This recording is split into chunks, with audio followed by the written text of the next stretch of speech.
So on Friday, I concluded with, Iwo Jima and Okinawa. They were two major islands and two major battles that had taken place between both the United States as well as the Japanese in 1944 and 1945-ish, as we're getting towards the end of World War II. The reason that the U.S. was intent specifically on taking those two islands is that it was going to get them one step closer to Japan. At this point, the U.S. had been using that island hopping technique, hopping from island to island, pushing Japan closer and closer back to its mainland. And really, what the United States was preparing for was for a battle on Japanese land, aka boots on the ground. But by 1945, things are going to shift towards a different direction. And some of you might already know where this is going, but I kind of want to give you a little bit of context as to why things will shift and what factors play into that actually happening.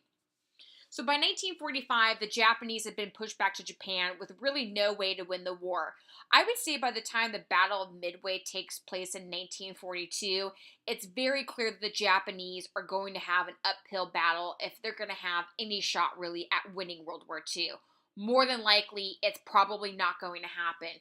We know that Japan is depleted on resources. Obviously, by the time 1945 rolls around, it's very clear that both their allies, Italy as well as Germany, are going to have to surrender and lose the war at some point. That Japan, it becomes very clear, isn't really going to be able to defeat the United States. And that island hopping technique had been very successful for the U.S. They'd been taking territories. They were able to push the Japanese back. And because the United States had so many more resources on hand, they're able to overpower the Japanese, I would say, physically in a sense. The one thing that the U.S. doesn't really have the upper hand on the Japanese with really tends to be sort of morality and sort of, their own fight. For Japan to surrender, to just give up, is seen as not just a shame to their family, but a shame to their country as well. Japanese are very proudful people. And for them, if they were just going to give up, it was like that they were bringing shame. And that was not something that they were looking to do. Some would even practice in sort of self-suicide, that if they brought shame to their family or to their country, they would end up just killing themselves rather than sort of facing the truth of what it was that had happened. And kamikaze soldiers, these were suicide bombers, were becoming more and more prevalent. And because these people were literally willing to die, and you could say anybody in war technically is, but people who were attacking knowing that they're not going to come back from it, it made an invasion of Japan incredibly dangerous. And so the U.S. is maybe thinking, invading Japan with boots on the ground isn't necessarily going to be our best option. So if we don't do that, then what other options do we have? There's going to be a couple of other things that end up happening as well. By April of 1945, President Roosevelt is going to die right before Germany is officially going to surrender on May 8th of 1945. Roosevelt at this point had been elected to his fourth term. Again, he is the only president ever to serve more than 2 elected terms. He's going to be elected to a total of 4 terms. By the time, I would say, 1944 rolls around, which would have been that election year, it was very clear that Roosevelt was ill, that he was not doing well. And a lot of people kind of look back and go, he really shouldn't have ran, that he should have handed the reins, and the Democrats should have probably nominated somebody else. But typically during times of war, people like to stick to the same president. And the idea is that they have familiarity, they know what's going on. Why do we want to make a change when this guy's been there since the beginning? So November of 44, Roosevelt's going to be elected, but he wasn't doing well. And by April of 1945, he's officially going to die. He's going to die of what's called a cerebral hemorrhage, which basically means something in his brain pops and he dies. As a result, Harry Truman, who was his vice president, is going to become president. Harry Truman never wanted the role. He really didn't want to even be vice president. However, Truman was a Southern Democrat. And the reason that he ended up getting the vice presidential nomination was because FDR called him and was like, hey, you're a Southern Democrat. We need your votes. We need you to take on this VP role. And within 3 months, Truman is eventually going to become president. Even though Germany's going to surrender a couple of weeks after Roosevelt dies, Truman's going to get a little intel on something that he hadn't necessarily been aware of. And that little something is going to be the atomic bomb. So to kind of give you an idea of how the atomic bomb project, and even the bomb just came about working, we have to go back to 1939. Leo Szilard, who was a Hungarian physicist, is going to kind of figure out hey, and it's not just him, it's other scientists as well, that hey, you can make an atomic bomb, and this is a bomb that's more powerful than anything that anybody has ever seen. And in 1939, they had kind of discovered that the Germans had basically figured out how to split or how to achieve atomic fusion. All right, that's when the atoms split. I'm not really a science person, so I can't like necessarily give you the science behind it. You can ask one of your chemistry teachers, but this is something that had never been done before. The fact that Germany had achieved this was very frightening, and here's why. We know that if Hitler and Germany are to get access to an atomic bomb, they're going to use it.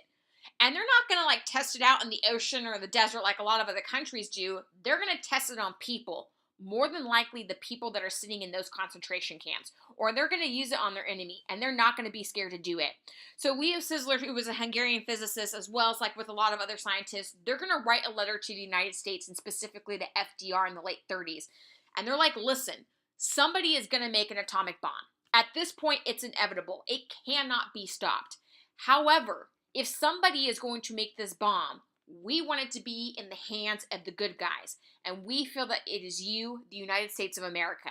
If somebody's going to have access to it, we don't want it to be Germany. We don't want it to be Italy. We want it to be you, the United States.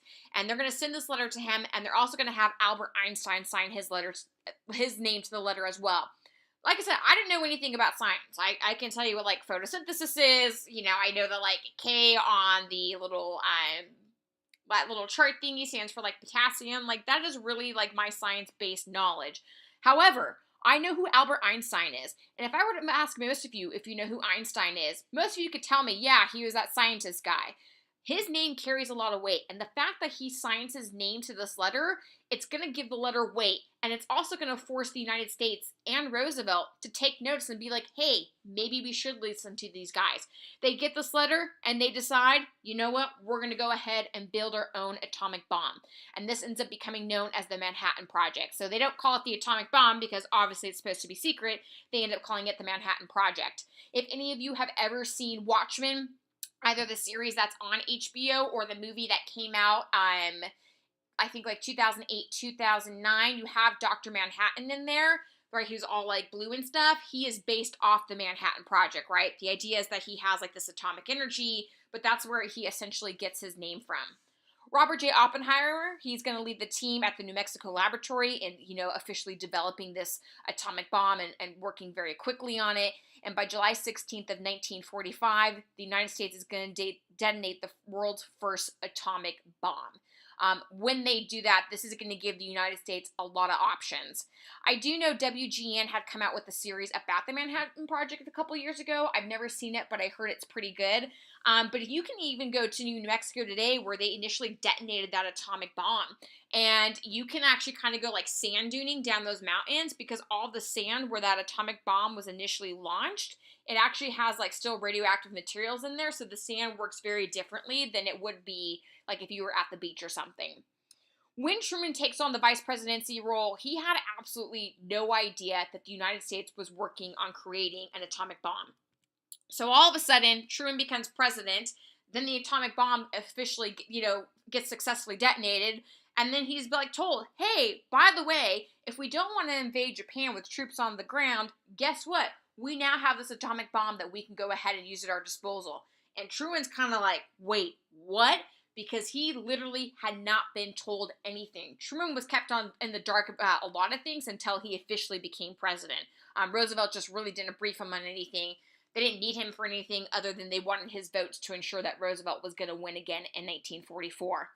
So by July 16th of 1945, Truman is now going to be left with several options. At this point, the war in Europe is over. Germany surrenders on May 8th of 1945. At this point, World War II is only between really two countries, the United States as well as the Japanese. So Truman is going to be given three options of what to do with the war. He can A, invade Japan with Allied troops. This will result in high deaths on both sides in an unknown timeline. He could drop an atomic bomb in the Pacific away from people to show Japan our military strength. By the time Truman is able to make his decision, the United States has 2 atomic bombs on hand, ready to go.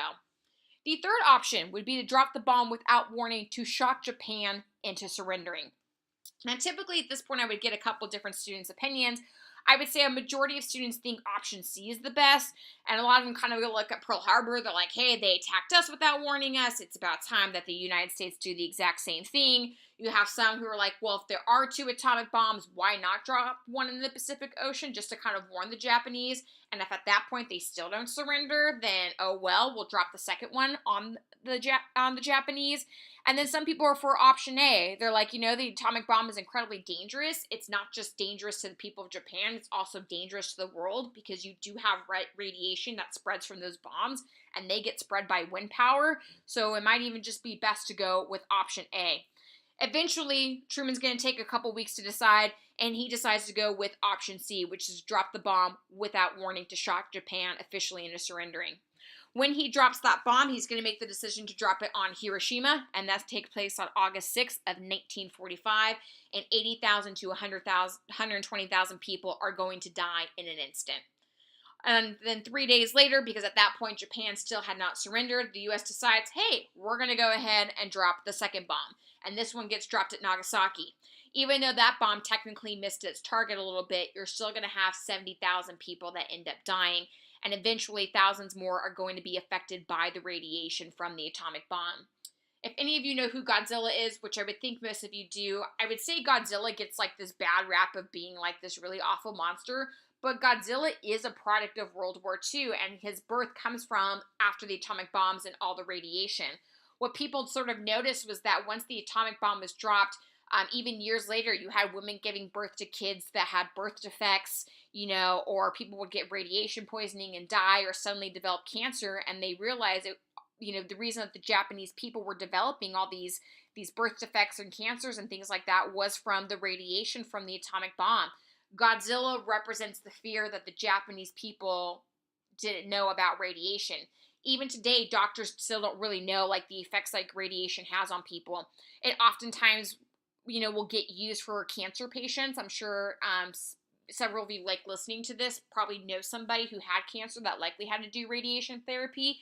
And even though the radiation might kill the cancer, if you know anyone that's gone through either radiation treatment or chemotherapy, they always have after effects, whether it's, chemo brain or their nerves are shot, whatever it may be. It might kill the cancer, but there are after effects to it. And the radiation from the atomic bombs are going to do just that. I do want to show you a video as to what that atomic bomb actually looks like. This one is Hiroshima, and you'll see, the bomb go off. So you can see it gets dropped there. You can see the little circular cloud going out. We'll kind of go more into how the bomb works in a few weeks' time. But you can see one of the things that atomic bombs become famous for is that mushroom cloud, and you can definitely see the mushroom cloud forming here in this video.